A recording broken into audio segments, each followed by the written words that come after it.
Hello, it's Dragon 1400 here, and today I want to show you my Traiptrix Yu-Gi-Oh deck profile. Now we start off with the starters. I'm going to butcher these names, by the way, but we start off with Morello. This card and any other normal trap is full combo. It's just really good. It's also good on special summon to destroy your opponent's back row, so it can be really good in the grind game as well. It's probably one of the better cards in the entire deck. The other starter is Mantis. Mantis and any other normal trap card in your hand is full combo because with Mantis you can search. And I'm gonna butcher these names, but Armacatrus, I don't know. This card I'll get to a little bit later. Basically, all you need to know is that that it can activate from your hand and special summon it, which will trigger Sarah. The next starter is, and the last one is Hunikin. This card is just a starter because it allows you to get Garden and Garden plus any other, well, most of the other Traiptrix that it can activate effects from normal summon. So you can summon Punikin, search Garden, play Garden, go into Sarah. After that, you can normal summon and that triggers Sarah's effect. You do need to have one other normal trap card in your hand. So those are the starters. The next are the extenders, and I've already sort of explained this one.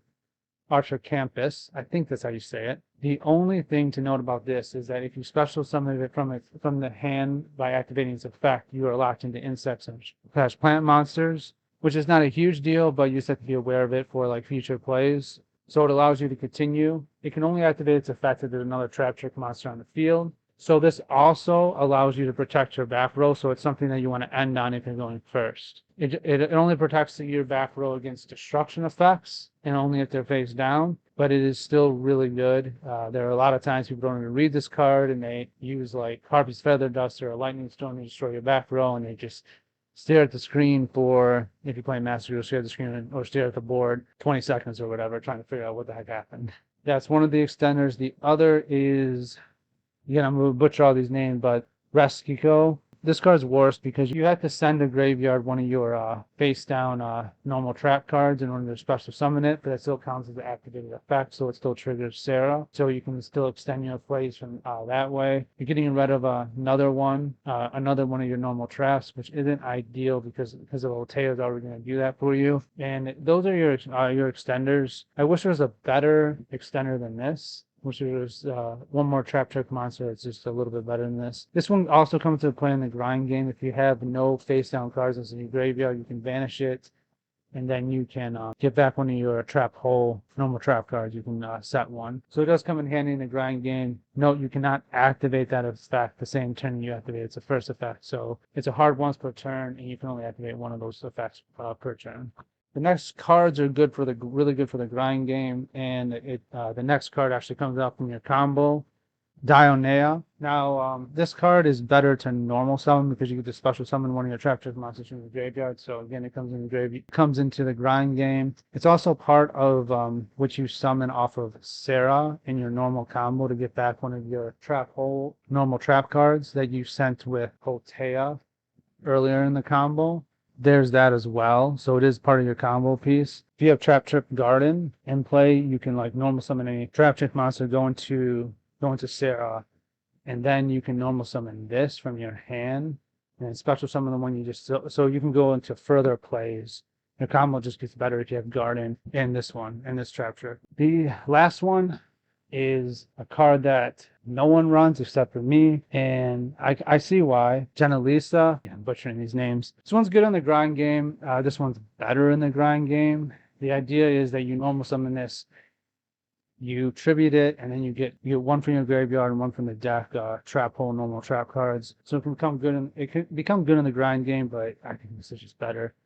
I'm considering running 3 of these. It's just like you don't always want to see this in your starting hand if you don't have a way to get to Garden. So it's, I don't know. You just need that extra Traiptrix monster, because by the way, I do run 46 cards in this Traiptrix deck. Maybe you can cut it down to 40. I'm sure there's ways, but 46 has worked for me quite well. And that's all the monsters in this deck. Now onto the spell cards. Just 3. 1 Traiptrix Garden, I consider running 2 of these or maybe 3 of these because this card is just really good even to draw, but you never want to see like 2 of them. It's a good card. You know, you can special summon out something else you can do. You can special summon out Punikin or Morello to activate their special summon effects, or even Danaea to get back one of your trap hole cards. Then I play 2 Trap Tantalizing Tune. This card helps fix your hand, and it's good for the grind game to, if Hotea's vanished, you get it back into the deck and you can search it again with Sarah or Morello and like kind of continue to play from there. Hotea is such a good card. It has that advantage. It's really bad getting Ash though. This card, you play it even to fix your hands, is really bad getting Ash. I find this card is actually better to almost save and wait until like the grind game when your opponent doesn't have any cards in their hand to actually play it, and then you can come back pretty easily depending on the 2 cards you draw kind of thing. I don't know. I have mixed feelings about this card. Most people don't run it, but its main use case is, of course, fixing your hand. You know, if you have too many Traiptrix monsters or if you have too many normal trap cards, this card can help fix your hand. But I think its main use case, the main way, the reason I still keep it in the deck is for the grind game. It's actually pretty good in the grind game to get back your Hoteas back into your deck. Also, just to kind of have it in case like you need, like a lot of times you kind of need like 2 cards you can start in the deck. You can't just rely on 1. So unless it's, you know, unless you hard draw Danaea. Second best card in the deck, the best card is Sarah, but this is the best card is Hotea. Hotea, you know, it activates Sarah to get you another monster, special summon monster. You know, you can banish it from your graveyard, special summon one of your Traiptrix monsters from your graveyard.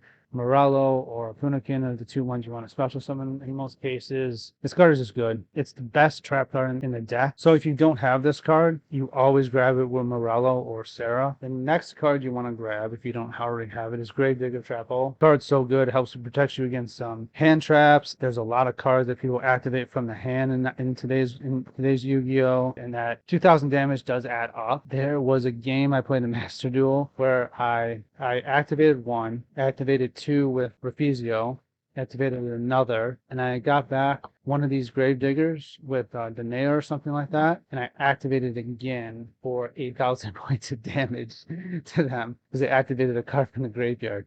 So those are the best trap holes. You want to grab those if you don't have it. The next ones you want to grab, if you already have those 2, are Vanishing Trap Hole. This card vanishes face down. There's a lot of decks that like normal summon something that's below 1,500. Sometimes there's only 1 of them in the deck and stuff like that. And if you vanish it face down, there's not a lot of cards that can get a card back that's vanished face down. So they don't have it for the rest of the duel.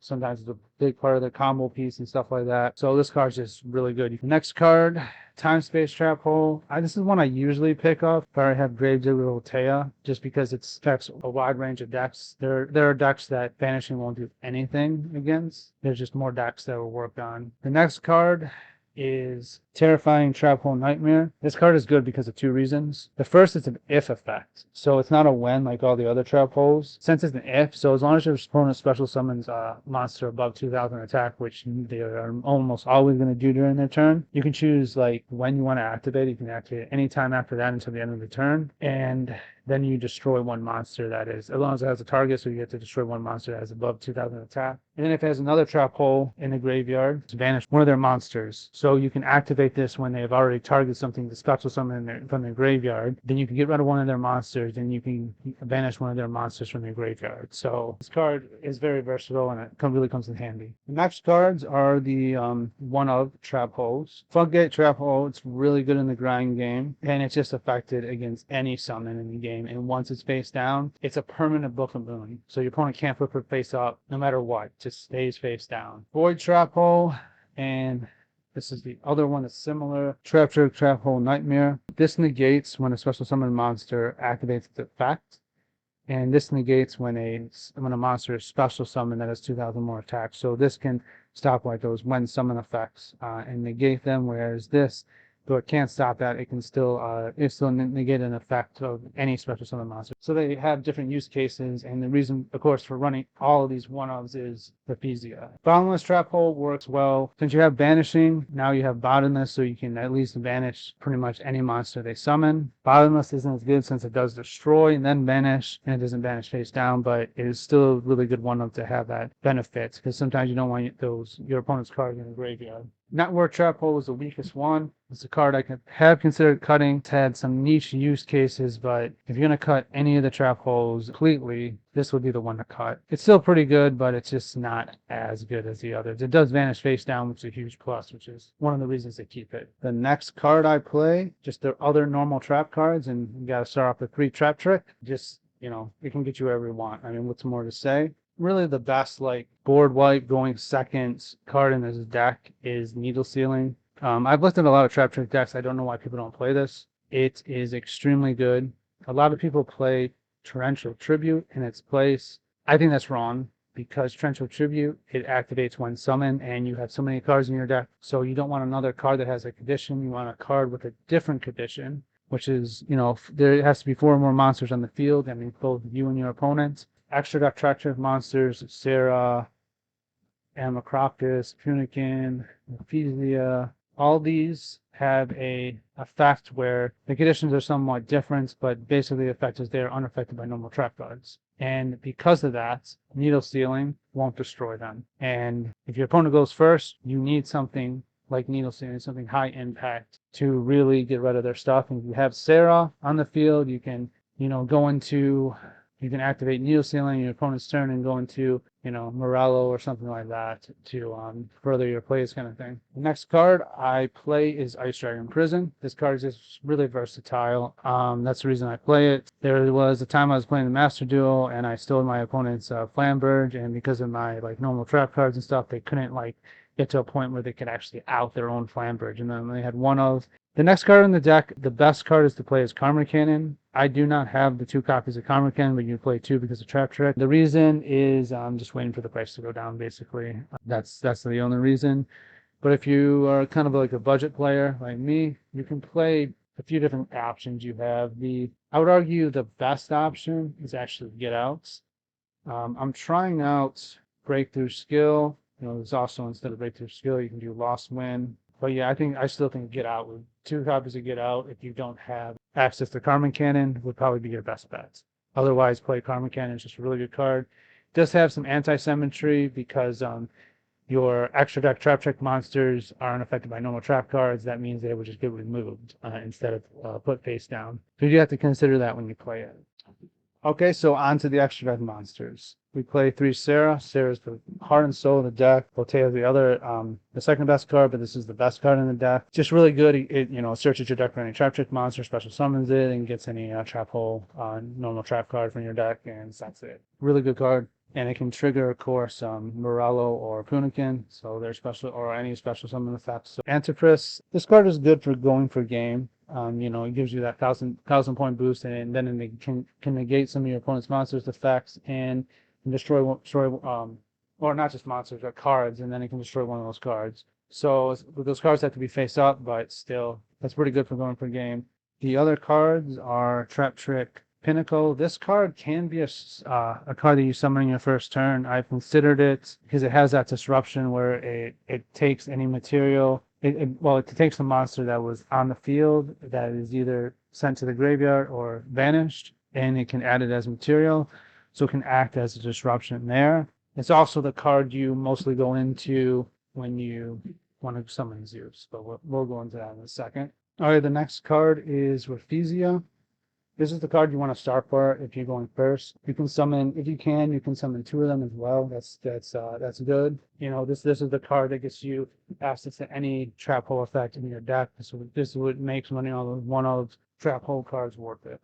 It also is protection against hand traps and Nibiru as well, because you have Gravedigger's Trap Hole. If you can summon it by your 5th summon, which you're not always going to be able to do that, especially if they have another hand trap before them. But a lot of times you are. The next Traiptrix monsters, the last one is Polymers. This card helps you go for game because, you detach 2 materials and special summon something, special summon Morello or Punikin or something like that, and then you can activate their effects to get rid of one of your one of your opponent's cards. And now for the non-Traiptrix monsters. I play one number 70 because it's an insect. If you're locked in an insect, you can summon this, and then this is a card that you go for game because you just banish one of your opponent's monsters into the end phase. I will say the vanishing effect of Punikin and this, if you already have Pengato, I don't know how to say this. So you can banish it, and then you attach that to here. So it wouldn't special summon in the end phase, and then if they don't have any monsters in there that are vanished, that are face up vanished, they won't be able to summon anything back. So this card paired with either one of these cards is actually really good. The next card is Time Thief Redoer. You're only summoning this when you have Altea during the second turn or more, so you never summon this during your first turn.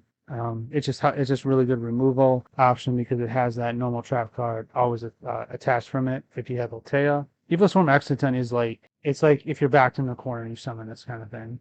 It does help. It has helped me win a couple games, but a lot of times if I'm summoning this already really behind in card advantage, and I'm just going to lose that game. But it does come in handy from time to time, and it does win you games you would otherwise lose. But to be honest, Needle Sealing does that even more than Exiton Knight. This is a card I have actually considered dropping, but I still leave it in my deck as a, just in case kind of thing. So I will say the next two cards are not the best options. These are budget options. 101 Silent Art Knight and Castel. These are just good removal options, but better removal options are SP Little Knight and Typhon. I don't have those cards. I'm waiting for them to go down in price, but if you're not on a budget, if you have those cards already, run those two instead of these two. But if you're on a budget, these two cards will work. They're just not as good and not as versatile. The last card in the deck, in the extra deck, is Zeus. Zeus is a board wipe. It sends, it doesn't destroy. It is really good, and most of the time you're summoning it with your Punikin is your highest attack exceed monster, so most of the times you're going to use that. So you summon this. What you can do is you can deattach one.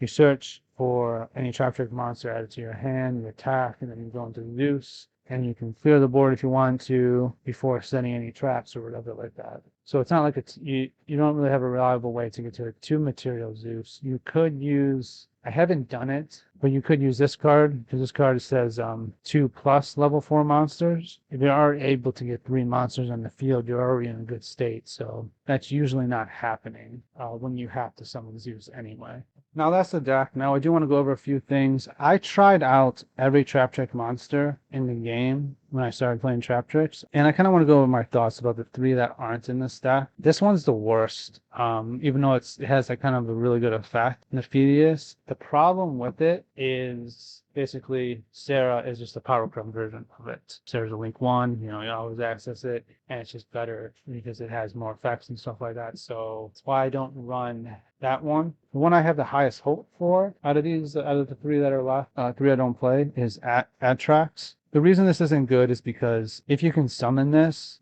why don't you just set your normal trap cards, and you kind of need to go into Sarah, you kind of need to go in your place, you kind of waste your normal summon, and you would rather special summon this out or this to get back one of your normal trap cards that are in the graveyard, then go to Traiptrix. So it doesn't really have a place in the combo or the deck itself. The best way this card could be used is that if there's a card that allows you to special summon a Traiptrix monster on your opponent's turn, like turn 0 basically, if you're going second, so your opponent's first turn. Because if you can summon this out, then all the trap hole cards in your hand are live, and you can just use them from your hand. That would be the only way this card would be good. If there's ever a card that can summon a Traiptrix monster, or just summon even just this card out during turn 0, then this card would be worth running if it's special comes in the deck. The last one is Kalia. This card isn't bad. It's just problem with it is Sarah is too good.